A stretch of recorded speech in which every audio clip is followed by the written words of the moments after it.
14 women living with HIV and AIDS in 2008 founded Namibia Women's Health Network after participating in the Parliamentarian for Women's Health, empowering women affected and infected by HIV and AIDS.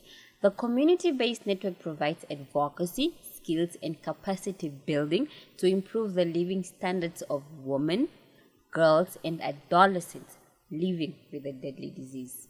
Once we founded it, we also came up with our vision, our mission, and the target group who would want to target. We had 3 target groups: women in general, looking at health in general, and also looking at HIV. And the second target was youth, both genders, young men and women. Third target was adolescents. Our programs have been going very well. We have Ford Foundation funding the youth economic empowerment, OSISA funding the women's programs, UNAIDS funding the adolescents program, Mama Cash funding the mothers and lactating program. So we are having this program since December last year, where we support them with taxi money. Most of the health workers, like doctors, they are foreign doctors. So language becomes a barrier. So we will be there also to make sure that we have got translators. We have got a psychological program as well, where we counsel the individual, family, so that they know that they've got a support structure. We have got so much depression here in Namibia. We've got mental health issues in Namibia caused by so many environmental factors. So our membership is at 2,000 now, and we've got membership in all the 14 regions now.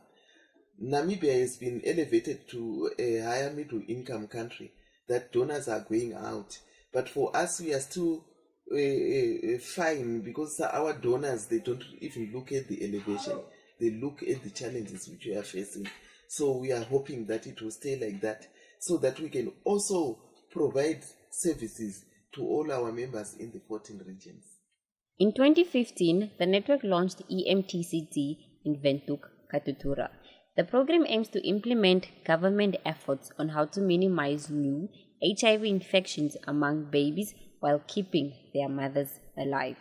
It started with a target audience of 5 support groups in 3 constituencies: Tobiasa Nyeko, Moses Garweb, and Shamora Machel. In 2015, the program extended to Okahanja, which is also in Jupa region, and Comasdale constituency, which is Ochomise informal settlement. The aim of the program is mostly to target the mothers. When we visit the support groups, we have also seen that there is more that needs to be done for a mother to keep the baby alive. We have seen that there is a lot of information which is lacking, especially the people which are on the grassroots, especially from the informal settlements. We work with the support groups, informing them, educating them on adherence, family planning, the importance of vaccines. Because when we also seen that most mothers don't go for hospitals whilst they are pregnant, they don't attend ANC at an early age. They only go when they are in labor. The reason, some they are afraid to be tested positive. Some they are staying far from the health centers. So it's become a challenge for them to access health facilities. So as NWHN, we have tried to get involved in these women so that at least we help them to get access to hospitals and good services. Because some of them, they've been having stigma around the facilities, because when they go to hospital and the nurse know that they are HIV positive and they are pregnant again, they were facing challenges that, why are you giving birth and you are positive? The other thing we are trying to do is to put the men on board. It is very important for a man to be part of the PMTCT. Most mothers, if they get tested, they are so afraid of telling their partner that they found they are being positive. But when the man is supporting the woman, you will find that it will be easy for the mother. A key of PMTCT is for men to recognize how HIV and AIDS affects the family, and that the gender relations can result in healthy outcomes or the family. My name is Eunice Hunguva, and I'm a field officer for the Youth Economic Empowerment Program. I'm also in charge with revitalizing the Young Women's Dialogue. This dialogue brought together 30 young women, and these 30 young women shared experiences and issues regarding their livelihoods as young women living with HIV/AIDS. The Young Women's Dialogue has a steering committee in all the 14 regions. In each region, we have 2 focal persons, and these focal persons feed back to us and we feed it back to the relevant authorities. In 2014, Namibia Women's Health Network introduced a pilot project with adolescents that are born and living with HIV. We identified 20 adolescents, both male and female, from the informal settlements of Windhoek. The aim of the project was to see the challenges that adolescents are facing. Not only do these adolescents have to deal with the change in their body, but they also have to deal with accepting HIV.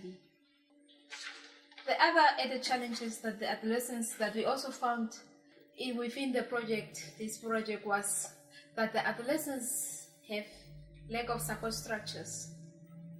Many of them also do not know their HIV status, as their mothers have a struggle of telling their children about their status.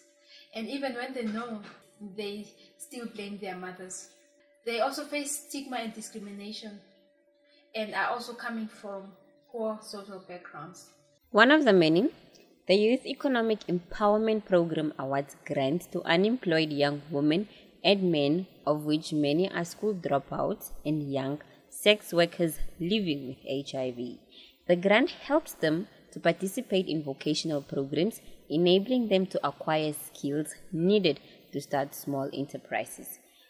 YEEP has been implemented in 4 regions in Namibia. We started with the pilot was about 150 youth which we started with, but currently we have more than 200 youth which we are enrolling with, and it has been successful for the last 6 to 7 years, reaching into 2016 from 2009.